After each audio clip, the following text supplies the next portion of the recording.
Talking fishing, nothing but fishing, talking fishing.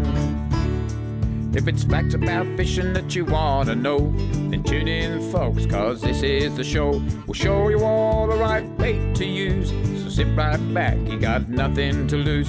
Doesn't really matter if it's trout or carp, flathead, marlin or a gummy shark. Listen to the guys and you can't go wrong. They'll be talking about fishing till the cows come home. Talking fishing, nothing but fishing, we're talking fishing. And welcome everyone to Talking Fishing. Big show coming away tonight, lots to talk about. We are going to look at the inaugural Achuko Moana International Maiden Stakes Day. And I tell you what, it was a big race in Moana. Professionally filmed by you, Tiff. Welcome that again. That was it, thank you. So good. No, really, really good. We're going to take a look at that. Crazy prawning down at Lake Tyers too. Just Frank Melito, can I just give you a quote from him? A once in a generation experience, the amount of prawns that are down in Lake Tyers. There's a reason for it. We're going to talk about that later on. And Adam. It's a big week, Dave. It's a big week. Well, we are, this is normally a tradition, right? The week of the AFL, it starts. Normally I'd be here in the St Kilda scarf and I forgot. But something I carry around in my bag every year, every week of every year. In fact, since the day that Chloe Malloy was on the show, is this. I'm going to wear this. Now, this is, I don't know if you can catch that on the zoom in. Can we? Yeah, there we go. So, fact, that badge is older than me. This is my good... Well, it is, because when I was a boy, I've got to say that they used to sell them. There you go. Can you get that? How's that? I'm going to wear that for the show. Yeah. Can you pick that up on camera 2 or 1 or whatever it is? There you go. I'm going to wear that for the night. It's a big game Friday night, St Kilda Collingwood. And the thing is, every year I wear the scarf in and I go, you know, if you feel good as a Saints supporter at the start of the season. Because they always win the first couple of games and then... No, I was going to say normally after week 1, I just go, we got no hope this year. And I don't wear it again for the rest of the year. But anyway, let's just hope things... Expecting a big crowd, 45 odd thousand at Etihad or Marvel, whatever they want to call it these days. So. Sold out, and I've got the Collingwood jersey out, Dave, ready for next week. What do you mean next week? This week. Well, if we win. No, next week's show. You'll wear it. If we win, I'll wear it. Okay, yeah. Chloe Malloy, she's going well for Collingwood, isn't she? We'll sign her up for life. She's doing really well. There you go. Some big things to talk about tonight, like I said. You wait till you see the cooking segment this week. You know, we talk... In fact... I'm lucky I get to see the preview of what Cara's cooking. And I'm sitting there, you know, today when it come through at about 2 o'clock and I'm going, I know what I want for dinner tonight. and it's not on the menu at the pub that we go to, so anyway, but it's all good. All right, folks, let's have a look at what's being caught by the people at home. It's time for Catch of the Week. Catch of the Week, brought to you by Shimano.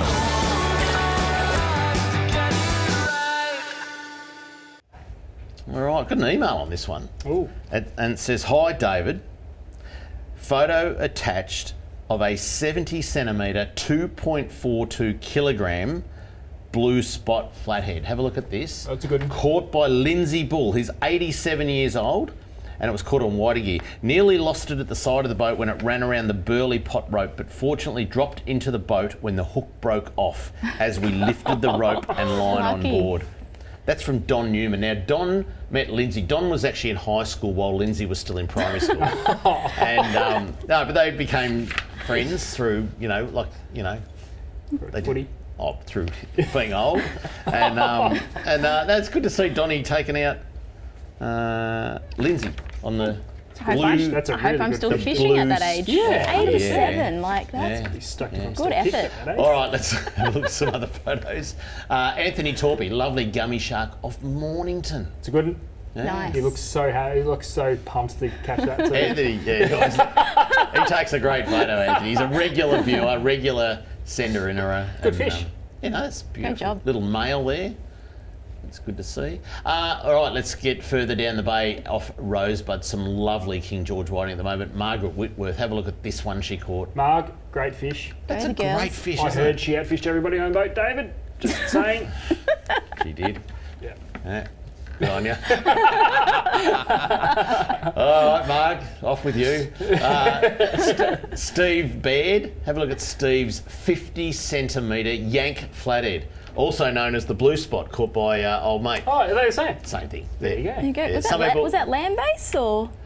He was in a kayak, actually, if you read the Oh, whole the story. kayak. Why wasn't he number one, David? He went kayaking off Rye. Lucky he didn't Superstar. get run over. I went past Rye on the weekend. Mustn't have Good on seen you, him. Steve. I mustn't have seen him.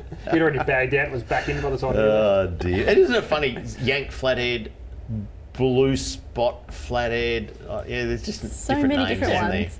there. Yeah, anyway. We're going to ask you about a species in a minute. This, this is Lockie and Tim coming up next. Tuna. They're off Barwon Heads. Have a look at this. Now, is this the new... I'm getting a few of these photos. Is this a new way you take your tuna photos? Casual tuna photo. Are they trying to be on the front page of Cleo? Just another day at the office. Is Cleo still I around? had no idea, Dave. Anyway, I think there's a bit of a trend going around, photos like that. That's pretty cool. I feel like I've seen heaps of kids laying against them to show how big a fish is, but never a couple of blokes. If you have a look, I next to a reckon fish. Zach Cross put up the other day on his social media, cross-country fishing charters, the blokes are lying down in his charter boat next to the tuna. And I'm going, is that a trend? Anyway, all right. We love having different species on the show, and this is one of them, a carp out of Albert Park Lake. Good on you, Ronan Oziemski. There we On you, go. Ronan. That's a chunky-looking carp. chunky. It is. Isn't it? It's actually not a bad looking fish for a carp. Yeah. If I'd have known about that a bit earlier, that would have been a good one for Cara to cook. A couple of nice fillets there. That's right. It's on the list. It's on the bloody list. She's not getting through it too well. I've only got about She 6. keeps making stuff that looks good. I know. Who would have thought? Wait till you see today's. It's unbelievable. You know, a lovely little place in this world is down at Inverloch.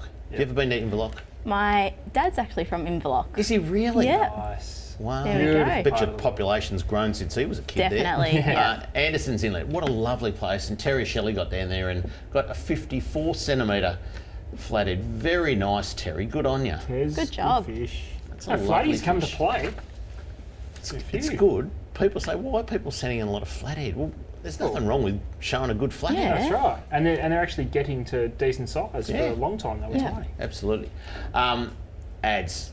You love this part of the world. Yep. The Tangel River, down all those little Gippsland streams. Have a look at this young Hunter Broadway with a 40 centimetre brown trout out of the That Tangel. is a good fish. That's as good as it gets, Yep. isn't it? And what makes it even better, Yeah. Hunter looks genuinely pumped. He's just so excited with a smile on his Yeah. face. Like, that's what you want to see best. when Yeah. kids are fishing. Exactly.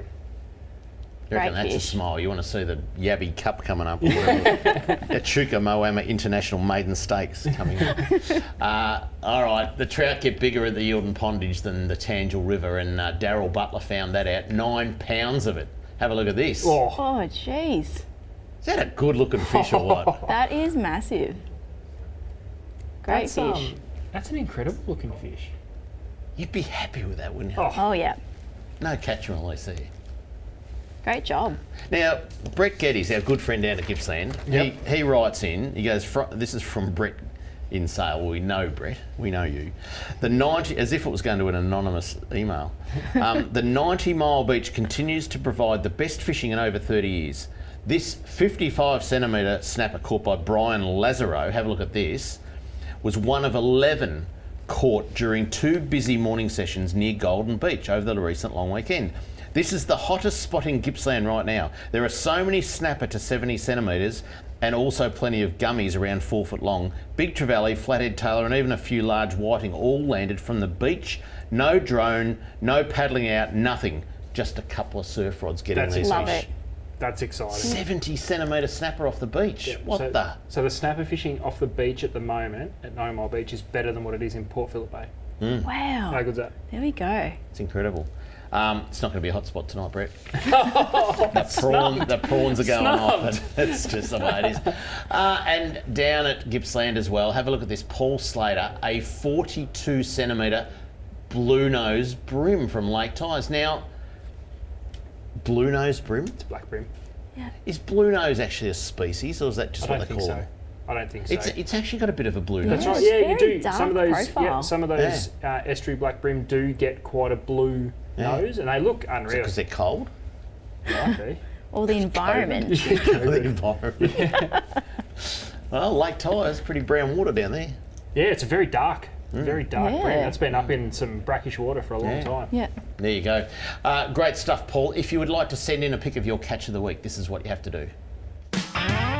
If you want to be like me and have your photo on TV, email your fishing pics to info@ifish.com.au. Fish on! I wanna go fishing. Coming up next, Fisheries News, and we take a look at the first running of the Achuko Moana International Maiden Stakes. That's next on Talking Fishing. Talking fishing. G'day, Callan here from Paul Worsland's Tackle World Cranbourne. Supercharged batteries have been supplying maintenance-free marine batteries since 2001. The Seamaster Gold range is second to none, delivering superior starting power and reserve capacity. No need to top up with water, truly a fit and forget battery. With up to 2 years replacement warranty, you know you have quality. Your battery is your lifeline. Without it, you're dead in the water because it's bloody hard to push start. I've got a Seamaster battery in my boat. Make yours a Seamaster Gold today. Talking fishing, nothing but fishing, we're talking fishing. Live from the studios of Channel 31 Melbourne, it's now time for some very fishy news. A bit of news in the newspapers today. Did either of you happen to read page 14 of the Age? Nope, No, definitely didn't. can't say I've brought a newspaper in a while. Checking. Just checking with the modern era of whether they Actually read read the Age. Is it? I don't know if it's still that wide or not. But anyway, page 14 of the Age, there was a story, and the headline was 19 piers or jetties in Port Phillip and Western Port Bays have been roped off to the public because of safety fears, with users blaming a lack of investment for their neglect. I think we've got a map we can show you now that will show you where those 19 piers are. And it isn't good enough. The Age can now reveal 19 piers and jetties were completely or partially closed off in Port Phillip and Western Port as of July 9 last year. The full details have been listed through a Freedom of Information search. Graham White from the Hampton Swing Mooring Association in the Age said he's been fighting to have the 130-year-old Hampton Pier rebuilt and reopened since it was shut in June 20 when Parks Victoria deemed it unsafe. How ridiculous. I've got to say, Benny Scullen from VR Fish, some great comments in the Age today. Ben Scullen, who's the executive officer of VR Fish, said consecutive governments have failed to invest adequately in pier infrastructure, meaning many were becoming quickly unusable. Are we going to have no piers, Ben asked. This is going to be a thing of the past, and what a shame to lose that. Mr Scullen said piers brought social, environmental and economical benefits to communities and needed to be rebuilt. Then there's the rest of the people who don't fish but use the pier for promenading. I call it aquatherapy, Ben said. That connection to the marine environment. A lot more people do that than fish. It's not just about catching fish. Isn't that so true? Yeah. It is, yeah. Yeah, very- definitely. People just love to go for a walk out in the pier because it's the only avenue for a lot of people to get them out on the water. Yep, Yep. that's right. And I tell you what, it's a little bit alarming seeing it on a map like that. We've spoken about jetty closures for the last 12 months on the show, but to see it placed on a map like that, you think... It's scary. There's a lot. We're losing them quicker than Yeah. we're getting them fixed, that's Yep. for sure. And it's something that the government, whoever's in government after the next election, needs to actually make a really step change. And we saw it in boat ramps. Yep. So, you know, we're now seeing Better Boating, you know, actually do some work and get boat ramps back on track. It's going to take a long time though. So, and we would call on both sides of government to promise similar to piers and jetties, because you can't just keep them closed. You've got to rebuild them and keep them up to scratch. All right, Maritime Safety Victoria is running a couple of sessions coming up very shortly. The first one is called Flare Safe. We've got all the details on the screen for you. These events are being held Ocean Grove Boat Ramp this Saturday, 8 till 10. Again this Saturday, if they move around the bay, Clifton Springs Boat Ramp, 11 till 1. And then St Helens Boat Ramp, 2 until 4. This Saturday. If you want to dispose of your expired flares, come and drop them off at the collection point. They've got a bit of an event down there and they'll talk to you about a few things down there. But we had Maritime Safety on the radio 3MP last Saturday morning ads, and they're saying that normally they would collect about 200 a year I think, was it 3,000 was they so- yeah, collected or something like that? Anyway, it was That's a incredible. lot. So obviously people have been storing them for, the next time Manchester United come to play soccer in Australia, but doesn't look like they are because of COVID. They're all handing them in at the Flare Safe event, so good to see. There's going to be a shortage of flares at the soccer, there's no doubt. So, and the other event that they're holding is called Float Safe, and this is a cracking event. So details again up on your screen. They actually held it at Lakes Entrance last Sunday, but this Saturday in Geelong, and it doesn't say the times here. Okay, and then Sunday this week at Patterson River.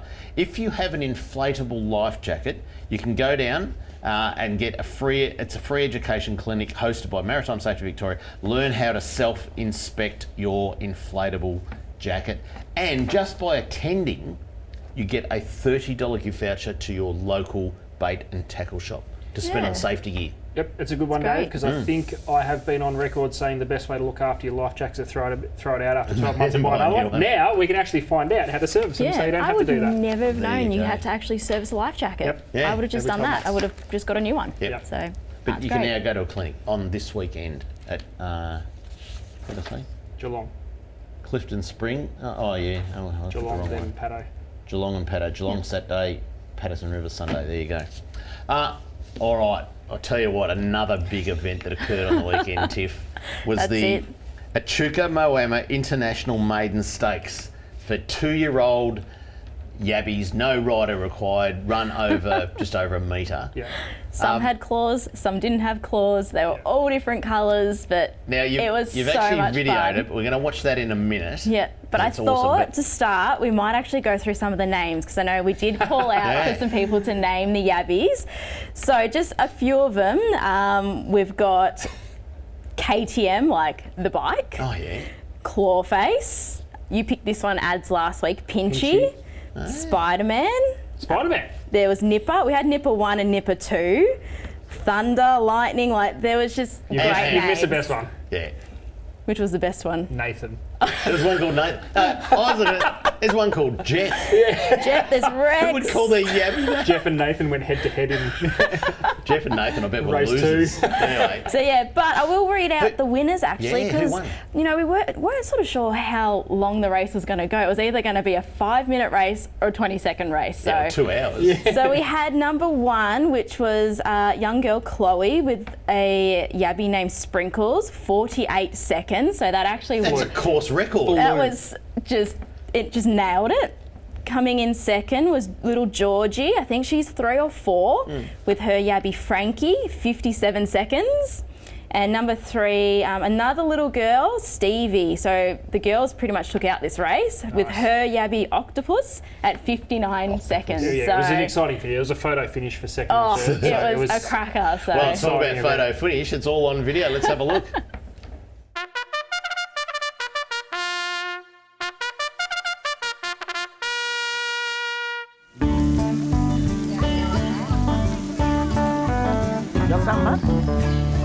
Good morning everyone, we're down at Horseshoe Lagoon Discovery Parks in Moana. Today is the most exciting day that we've got for the long weekend. We are doing the Achuko Moana Yabby race. So we've just sent the kids off to go catch some Yabbies. Some of them have actually been pre-catching Yabbies and having little races. So they've actually had to pop the Yabbies back and we're gonna re-catch them. So let's head over and go and see what they're up to. Did one red navy come off?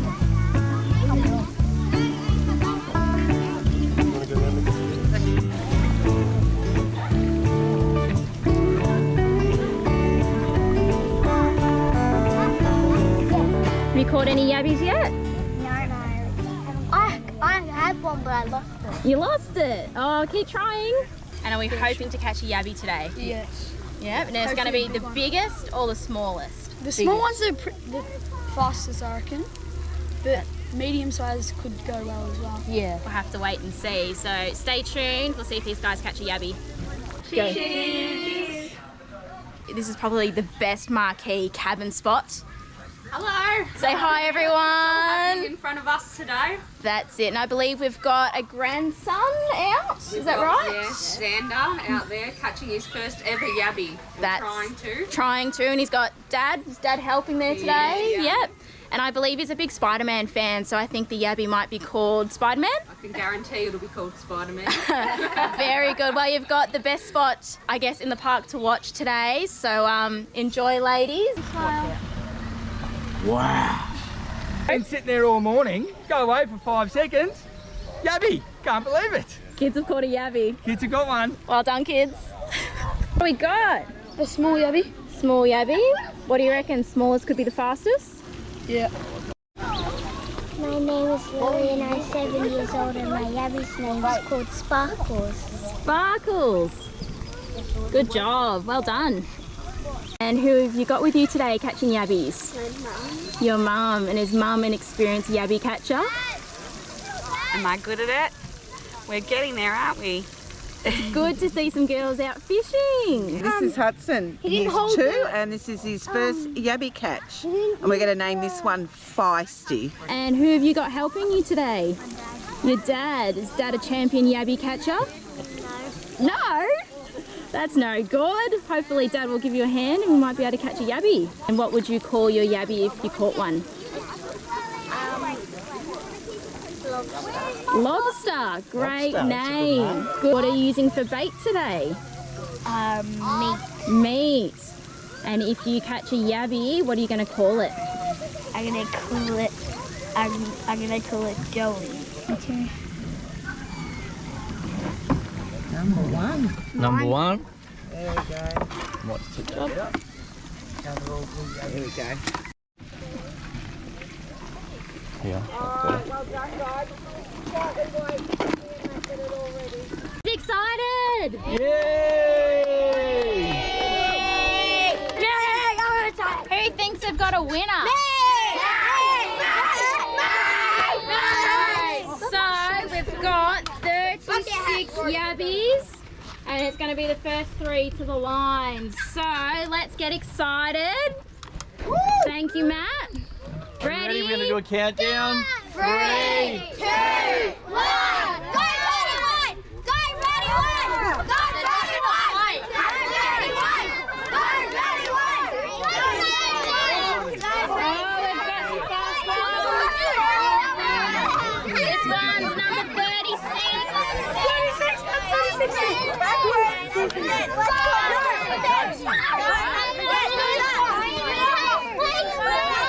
So number 11's coming close behind. Mark, one on the corner. Oh, yeah?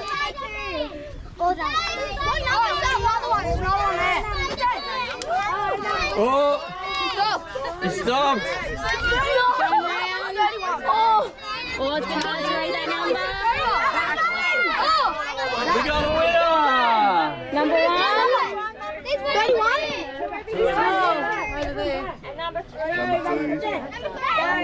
2. This one's number 11. It's almost there. Go, Georgie, go. 13 is number 3. Number 3. There you go.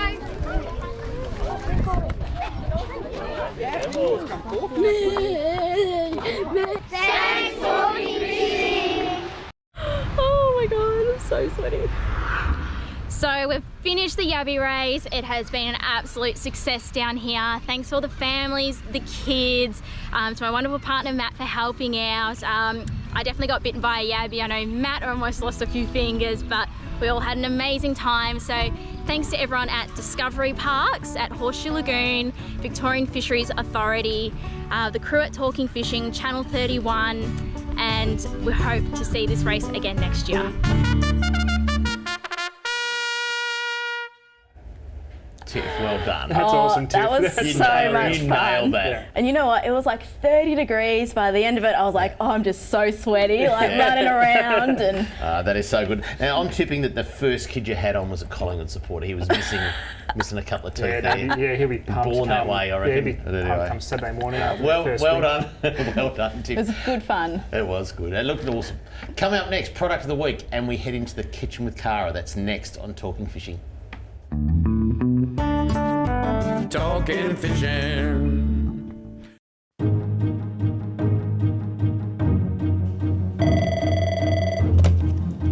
Good morning, spotters. Stephanie speaking.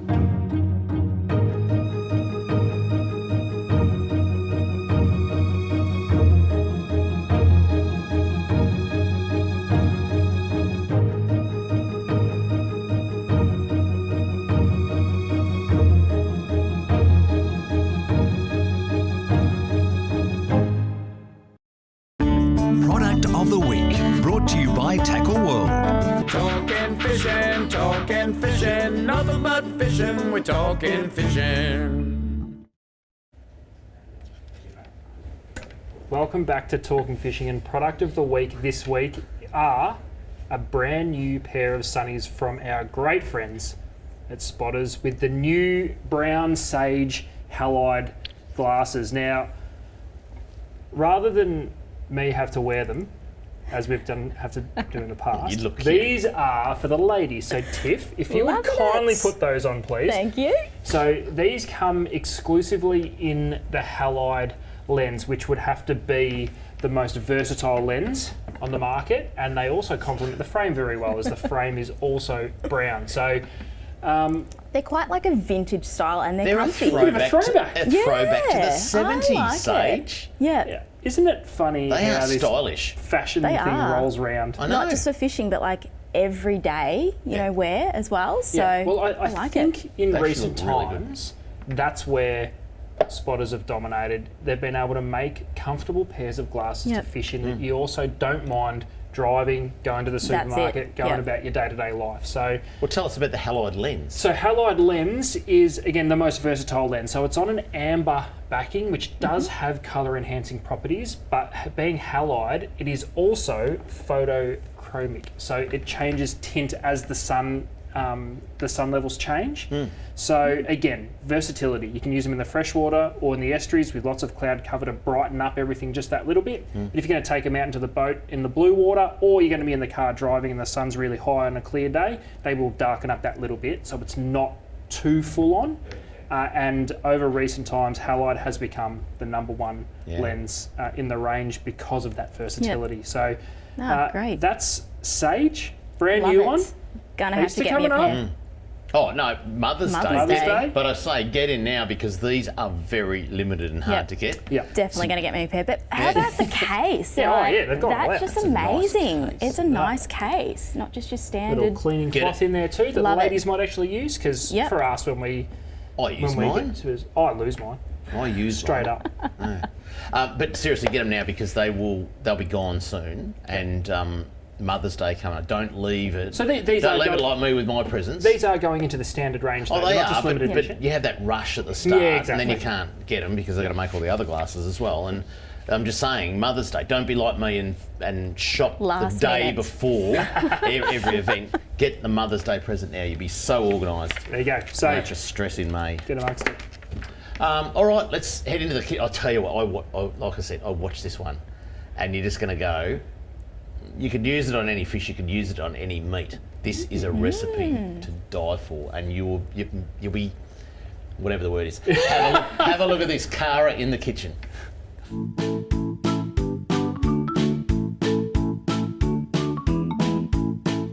Well, autumn is now upon us, and so we start to look for dishes that are a little bit more wholesome. For tonight, we're going to make a crispy trout with sweet and sour sauce. I've got these lovely Goulburn River trout fillets here, and we're going to coat these in a corn flour with a little salt and pepper. And this is going to make them lovely and crispy when we shallow fry them. Just make sure these are coated really well, just rubbing it in. And we want all sides covered. Just make sure these are coated really well, just rubbing it in. To fry off our trout, I'm going to use a grapeseed oil. It's really good for frying at higher temps, and it's a neutral flavour, so it won't take away from the trout. So we want a generous amount in the bottom of a fry pan. Now we're going to cook these high temp really quickly. Probably 2 minutes on each side. Okay, should be nice and crispy, so we'll turn them over. Look at that, beautiful. Okay, I'll leave these for 2 minutes, and then we can make our sauce. Our trout fillets are lovely and crispy, so I'm just going to take them off the heat. and we'll let them sit whilst we make the sauce.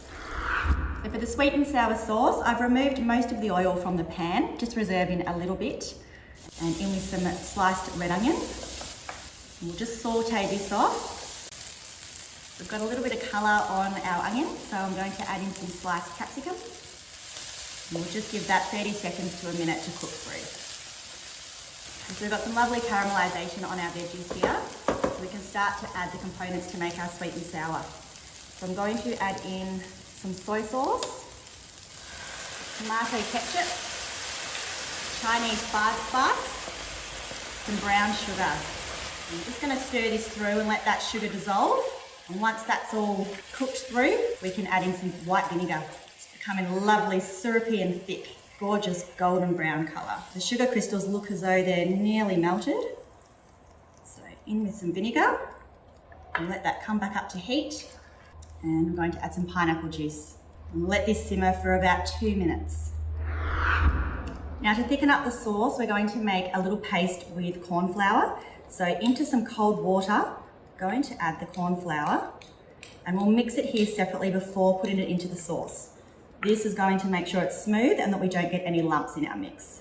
We'll add this, and this is going to thicken fairly quickly. So we want to give that a really good stir. And as it starts to thicken, add in our pineapple, and we'll just let that simmer away for a few more seconds. Our sauce has thickened and it is absolutely gorgeous. It smells beautiful. You've got a lovely balance of flavours in there. Now to plate up, this is a great dish served with some lovely rice. And I'm just going to ladle this beautiful sauce over the top. And this is going to be an absolute treat.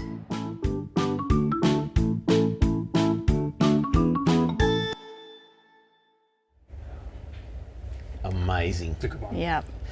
There's a reason why we're not doing the cooking segments. Do you know, I mean, she measures everything into the little things. Like doing soya sauce, I just grab the bottle of the fridge out of it. No measure, you just put, oh yeah, that'll do.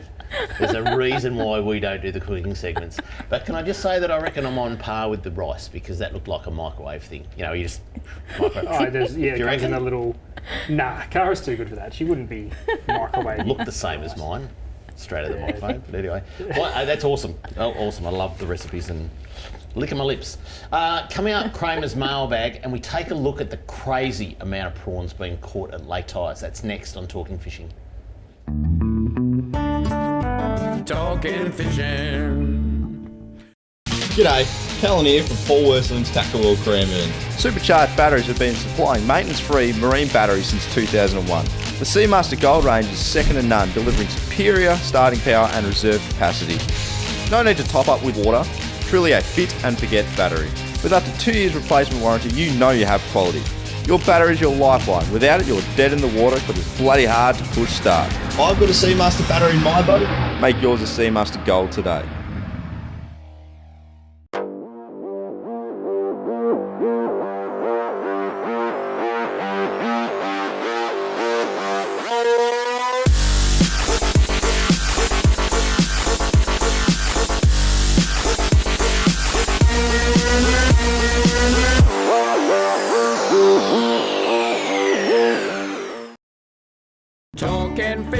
Talking fishing, nothing but fishing, we're talking fishing.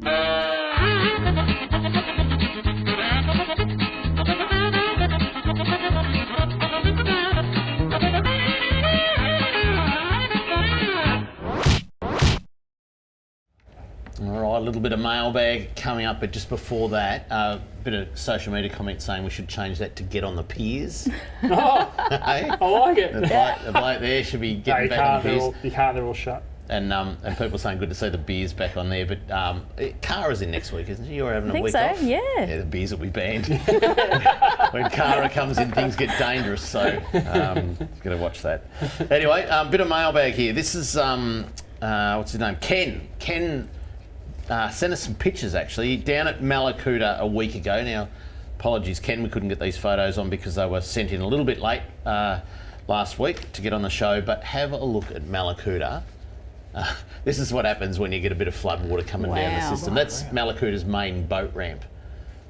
Just a little bit of water down water there. Give it a good flush out, Yeah, though. I reckon. Have a look there. Gosh, right, it's a You clean want to clean tank. fish, you're going to get wet feet. Yeah, the only boat cleaning facilities in the state where you just pull your boat up to them. Yeah, and throw your scraps in the water Yeah. at your feet. Unique it says- design. if you want to go to the bin, you're going to get wet feet. She's How's the been guy fishing? pretty wet. Yeah, that's right.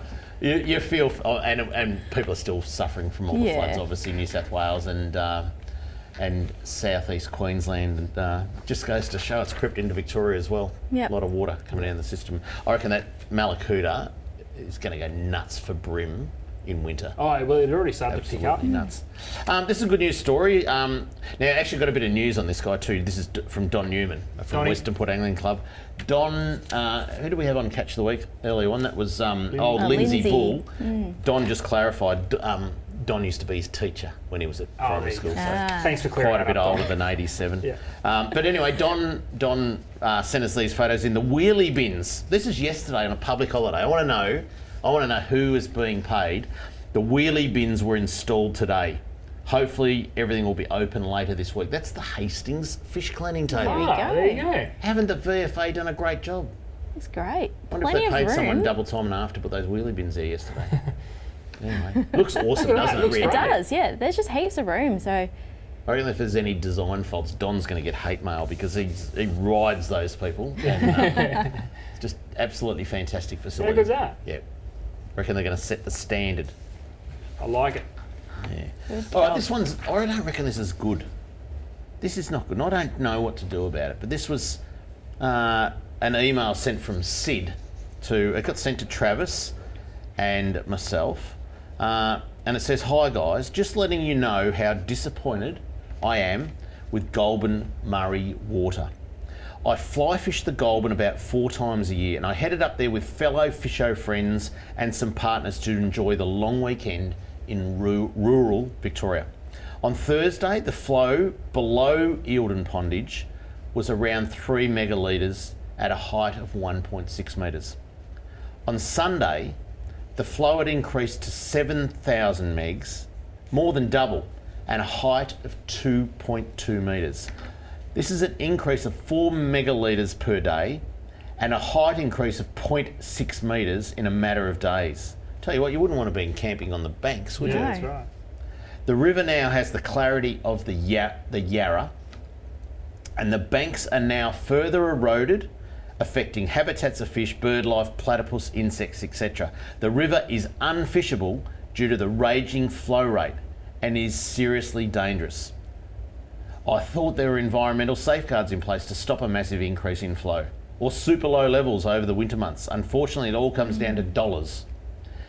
If large overseas multi-corporations further down the Murray call up for Goulburn Murray water to purchase or take up allocated water, more water is instantly released with no regard to the environment or the people that use the river for recreational purposes. What can we do to fix this? And that's, I mean, Sid, that is terrible, isn't it? yeah.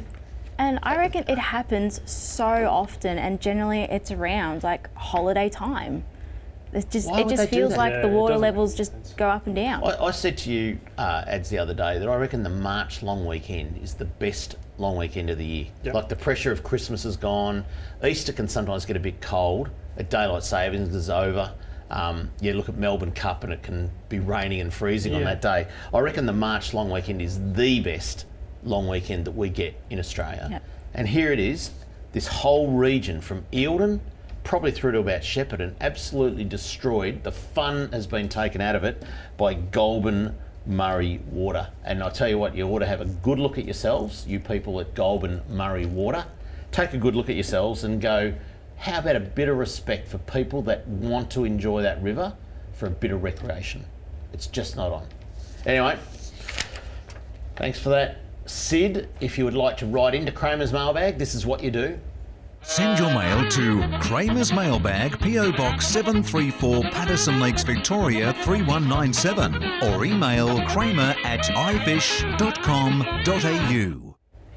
Now, I tell you a place that's going off, and hasn't got high flows at all, is Lake Tyers. Oh, this is just wrong. We got the call from Frank Melito about a week ago, and he sent a little video, which I haven't got the video because it had too much swearing in it, too hard to edit, but of just an unbelievable amount of prawns. And this is the theory, right? This is Frank's theory, but I'm just not sure how, whether this is actual factual. But what he's saying is all the prawn larvae that comes in, to settle on the weed beds and grow, got washed out with all the rains out of the Gippsland lakes, went out to sea, came into Lake Tyers just down the road, and then as those prawns are ready to make their run to sea, the entrance closed. So all these prawns are around the entrance to Lake Tyers. Yep, waiting to get out. Well, Tiff, if we don't eat them, the flathead in the Brim will. And you're going to end up with, look, there's a possibility that someone will catch a 3-metre flatty. But let's have a look at the photos. Let's have a look at these. These are some of the photos. We might be able to talk over these. Hopefully we got them. Maybe. There you go. So bucketfuls. This was Friday night. We could say that's Liz from our office. Can't we? Done, Liz. Liz from the office. Good on you. Got down there on her bike on Friday with husband Rob, and got into the prawns. Let's have a look at the next one. Now this is back at her cabin. I mean, that's not even the whole catch. That's the sink full. And Liz and Rob love their prawns. So they take the heads off and then they cryovac the meat. And I mean, oh God, putting in a pasta or a rice dish, that microwave rice that Cara uses. Now this is I can't tell you who this is, but he is a guest on the show quite often. That's his fridge down at Lake Tyers on Saturday night. Obviously, Katie likes Diet Coke and he likes prawns. And an esky full. Isn't that good? Isn't that good? And I'm tipping, they reckon there was about 200 people every night over the long weekend out on the Lake Tyers prawns. It's absolutely fantastic to see. It is. And if you've never done it, please go and do it, because chances are it may never be like this. I mean, if the system continues to open... Yeah, but Frank said once in a generation. He said this may never, ever happen again. And that's what I mean. If it continues to open, there will be prawns in Lake Tyers. It's not like it never happens, but to get this unbelievable amount in recruitment, I'm sure if you search on social media, you could find some footage of it. You could literally walk on them. There is that many. And there's no flow, because it's the entrance is shut. So Liz from our office is saying, you just move your net from side to side and you get litres of them. Litres, not just one or two, litres of prawns. So there you go. Pretty good. All right, coming up, the all-important hotspots. That's next on Talking Fishing. Talking Fishing. The Beaumaris Motor Yacht Squadron is a trailer boat and social club on Port Phillip Bay. The club has a great range of facilities, including multiple boat ramps, ample car and trailer parking, boat wash and fish cleaning, fishing competitions and boat safety lectures, boating activities and club events, a restaurant and 2 bars. Easy launch and retrieval makes for a relaxing time on the water for you, your family and friends to enjoy. And boating memberships are now available. The Beaumaris Motor Yacht Squadron, the best trailer boat experience the segment on you've the all bay. been waiting for, Fishing Hotspots, brought to you by the Beaumaris Motor Yacht Squadron, Melbourne's premier trailer boat club. Oh, welcome back to Talking Fishing. I tell you what, the hotspots, they're hot this week. There's some really, really good places to fish. And we seem to be, I know we've got thunderstorms and a little bit of rain, more lightning again tonight. But, in amongst that, it's been pretty calm. I think we've got some pretty good weather coming again for this weekend. It just seems to be a pattern of good weekends. I mean, you're at Achuko, Moana, it's pretty sunny hot, all the isn't time. Every day's a good day. It is. But you went into the 30s on the weekend, didn't you? Yep, definitely. And coming up this week as well, it's going to be 30s. So it's looking good. March is a great time of year. It is. Absolutely. All right, let's kick it off. The first one, King George whiting. They're everywhere at Tutgaruk. They have moved in, if they weren't already, but certainly they're on the chew, and lots of anglers getting them off Tutgaruk on the weekend. Nice. Good to see. 7 or 8 metres of water, that's all you got to do. For land-based anglers, you're going to need a very big rod. Or a kayak. Or a kayak, yeah. All right, over in Werribee, another great place for King George whiting at the moment. Over the other side, I know we forget about those people over the other side sometimes, but Werribee, some beautiful King George whiting, and in the deeper water, some lovely gummy shark around at the moment. Yeah, well, the gummy's Werribee starting to too, fire up a bit. It's a good sign. Yeah. Into Western Port. if you want to catch the big one, because normally around this time would be the Western Port Angling Club's Whiting Challenge. Oh, that's right. Cancelled this year because of COVID. Because they just weren't sure what sort of rules and that to... Last year was hard for them, really hard. Yeah. They decided not to hold it this year. First time, I think, in 30-something years. And hopefully it's back on next year. But if you were going to go for a big whiting this time of year, Sandy Point is one of those places to go. And it's the next hotspot, Sandy Point. Get down there. We're going to show the map. No, I'm not going to show anyone where Sandy Point is. There we go. Right on the tip there before you head around past Cerberus, and even round the corner you can get some cracking fish. Yeah, well, as you move into the western entrance there's your sort of deep water whiting mecca. Those Sandy Point, you can catch the big ones only fishing in shallow water. There we go. There you go. Now, our good mate Paul Worsling filmed an episode of iFish last week. Cows, and he reports it's going off. Have a look at this. Cows is the next hotspot. King George whiting. That's not cows. There might be King George whiting out there. We might need to go back one. I don't know if we can or not. We might be too far advanced for that. There you go. Cows, King George whiting everywhere. But he went back on Monday and all he caught were big silver trevally. Oh, okay. Wow. So I'd be happy with that too. Yeah, But fun. got a great episode of iFish coming up that's some lovely, big, thumping King George whiting for cows at the moment. So there you go. All right. No guesses for what the next one is. We gave it away. Cape Shank. If you want to tune, they've moved a little bit east now, these tuna, and there are kings amongst them. Get down to Cape Shank if you can. I think we've got a pretty good weekend coming up, so get down there. And you just can't pass this one up. The hotspot, book your accommodation. Get on the phone tomorrow morning, first thing. Lake Tyers Prawns. You'd be mad not to go down there and go get and into experience it. Do a It's weekend. A great thing. Yeah. Drive down Friday after work, straight into prawning when you get down there. Saturday night, come home Sunday, you've probably got 20 odd kilos of prawns. Yep. Just check your bag limit and your... I'm not sure if there's a possession limit. And if there is, it's pretty high. Yeah. So, unlimited. Well, you've got to stick to a daily bag limit, but I'm pretty... don't read the Check fishing it out. guide. I think the possession limit's pretty high. If the head of fisheries can come back with a lot, well, I reckon you can come back with a lot. So anyway, that's it there. Now, then the buggers, you know what, prawns? This got me into the next topic. They've got that little spike on their head. Oh, yeah. And I know Liz wears gloves sometimes, you know, but you ever been spiked by a prawn? Yeah, and you don't know until it's too late. Yeah. And they get stuck in there. Yeah. They've got like a needle on the top of their head. And I reckon those little school prawns that you get down at Lake Tyers, they've got the dangerous little needle. Yeah. It's like as fine as the one in my little I Hate Collingwood badge. Anyway, I hate Collingwood. 40 plus years old, that badge is. They used to sell them out the front of the... It'd probably be... Well, that sort of badge would be banned, wouldn't it, from football games now? Can't hate anyone. Should be in a museum nearly. It's an antique. Yeah. But anyway, getting back on the prawns. So that got me. Your shirt. That got me thinking. Have you ever had an injury from a fish? Yeah, but nothing exciting. Oh. Like, you're always going to get the odd spike, or you think it's a great idea to calm a flathead down, you put your thumb in its mouth. Oh yeah, they're nasty, aren't they? Yeah, and then when that grinds your thumb off, and it gets you with the side spikes as well. But nothing cool. Like I've never stepped on a stingray or Tiff? Not by a fish, but I've stepped on a fishing hook before. You stepped on a fishing hook? I stepped on a fishing hook, tried to get it out, and it actually snapped in my foot. So I had to go to the hospital to get them to remove the hook, cut it out. So. Yeah. You ever hooked yourself? I have, yeah. Did you get it out yourself? Yeah. It wasn't a good one. I've only ever done it twice, and I went to hospital both times. Yeah. Is that saying I'm a bit of a wuss or something? Oh no, just careless. I went to a place. All you young blokes, right? All you young blokes at work used to fish the Rubicon River when there was a trout escape. Yes. Particularly the brook trout. The brookies. Yep. Yeah.